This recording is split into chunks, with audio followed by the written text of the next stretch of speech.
प्यारे विश्वासियों, अभी हम एक महत्वपूर्ण विषय में मनन चिंतन करने जा रहे हैं। ये आपकी भलाई के लिए है, आपके उज्जवल भविष्य के लिए है, इसलिए आप इस वीडियो को अंत तक सुनिएगा। यीशु मसीह कहते हैं निकोदेमुस से, बाइबल में यूहन्ना के सुसमाचार अध्याय 3 वाक्य 2 और एवं 5 में कि जब तक एक व्यक्ति ईश्वर से जन्म नहीं लेता तब तक वह स्वर्ग राज्य में प्रवेश नहीं कर पाएंगे। ईश्वर से जन्म लेना, इसका मतलब क्या है और ईश्वर से जन्म लेने से क्या होता है, इस पर हम मनन चिंतन करें। जब हम हमारी माँ से जन्म लेते हैं, हमारा एक फिजिकल शारीरिक जन्म होता है। माँ से जन्म लेने से हम इस दुनिया में आते हैं, लेकिन ईश्वर से जन्म लेने से हम स्वर्ग में जाते हैं। तो माँ से जन्म लेने के लिए माँ ने सबसे कठोर दर्द का अनुभव किया।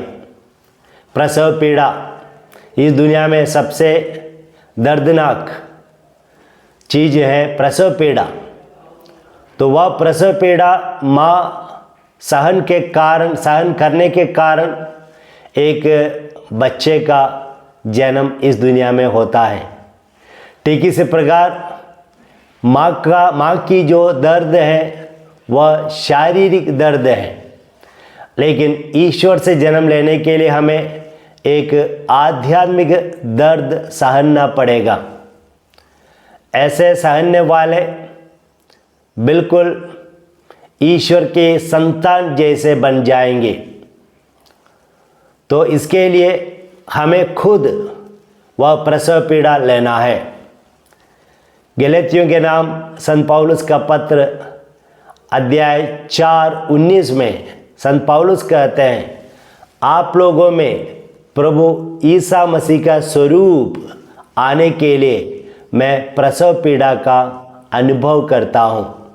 हाँ, यीशु मसीह जैसे बनने के लिए हम सबों को दोबारा जन्म लेना होगा। एक आध्यात्मिक प्रसव पीड़ा का अनुभव करना होगा और इसी प्रकार पवित्र आत्मा में दिया जाएगा और पवित्र आत्मा आने से हमारा जीवन एकदम बदल जाएगा। तो हमारे जीवन में क्या क्या बदलाव आता है ईश्वर से दोबारा जन्म लेने से? सबसे पहले यह है कि यूहन्ना का पहला ग्रंथ अध्याय 3 वाक्य 9 में हम पढ़ते हैं कि जिन्होंने दोबारा जन्म लिया है वे पाप नहीं करेगा या पाप कर नहीं पाएगा। तो उनके अंदर ईश्वरीय तत्व क्रियाशील हैं, यह वचन कहता है। तो जो व्यक्ति ईश्वर से जन्म लेते हैं उस व्यक्ति के जीवन में ईश्वरीय तत्व हमेशा क्रियाशील रहता है। जिस प्रकार मोबाइल में सिम क्रियाशील रहता है, उसी प्रकार ईश्वरीय तत्व उस व्यक्ति में क्रियाशील रहता है। इसकी वजह से वह व्यक्ति पाप नहीं करेगा। और इतना ही नहीं, दूसरा पॉइंट है कि यूहन्ना का पहला पत्र अध्याय 2 वाक्य 29 में इस प्रकार कहा गया है, जो दोबारा जन्म लिया है वह केवल सही कार्य करेगा जो ईश्वर की दृष्टि में अच्छा है।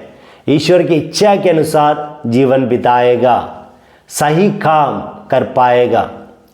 तो दोबारा जन्म लेने से हम बिल्कुल जैसे ईश्वर चाहते हैं वैसा एक जीवन हम बिताएंगे। और तीसरा बिंदु पॉइंट यह है कि यूहन्ना का पहला ग्रंथ अध्याय 5 वाक्य 4, जो व्यक्ति दोबारा ईश्वर से जन्म लिया है वह व्यक्ति संसार पर विजय प्राप्त करेंगे। संसार का उन पर कोई वश नहीं होगा। संसार के मोह माया उसको प्रभावित नहीं करेगा। लेकिन यह व्यक्ति पूर्ण रूप से संसार से दूर रहकर जीवन बिता पाएंगे। संसार के मोह माया से, संसार के अनैतिकता से दूर रहकर जीवन बिता पाएंगे। तो चौथा बिंदु यह है कि यूहन्ना का पहला ग्रंथ अध्याय 5 वाक्य 18, जो व्यक्ति का दोबारा जन्म हुआ है, ईश्वर में जन्म हुआ है, वह व्यक्ति को शत्रु उन्हें स्पर्श नहीं करेगा। कौन है हमारा शत्रु? शैतान। शैतान उनको स्पर्श नहीं कर पाएगा। क्यों स्पर्श नहीं कर पाएगा?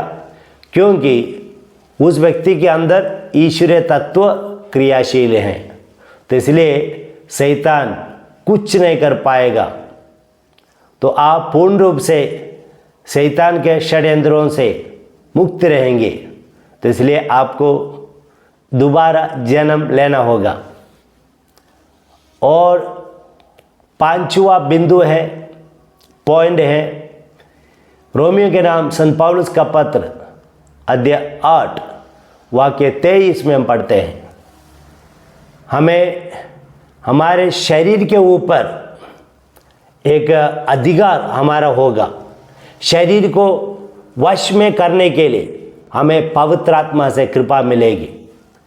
हम जानते हैं हमारे शरीर में विभिन्न प्रकार की अभिलाषाएं हैं, आशाएं हैं, इच्छाएं हैं, दुर्गुण है, ईगो है, ये सब कुछ इत्यादि चीज़ों से, सेक्सुअल डिज़ायर्स है इत्यादि, और या ज़्यादा भोजन करने की इच्छा इत्यादि चीज़ों से हम पूर्ण रूप से मुक्त हो जाएंगे। तो हम हमारे पैशंस, डिज़ायर शरीर की, वो सब ईश्वर से नहीं आता। यह सब को बंद कर पाएंगे, समाप्त कर पाएंगे, और इसी प्रकार अपने शरीर को अपने वश में रहकर हमारी आत्मा की प्रेरणा से हम जीवन बिता पाएंगे। और ऐसे जीवन बिताने वाले व्यक्ति स्वर्गराज में प्रवेश करेंगे। तो एक नया जन्म ईश्वर से लेने के लिए हमें क्या करना होगा? हमें कठिन तपस्या, प्रार्थना और इस प्रकार के कार्यों को करते रहना होगा।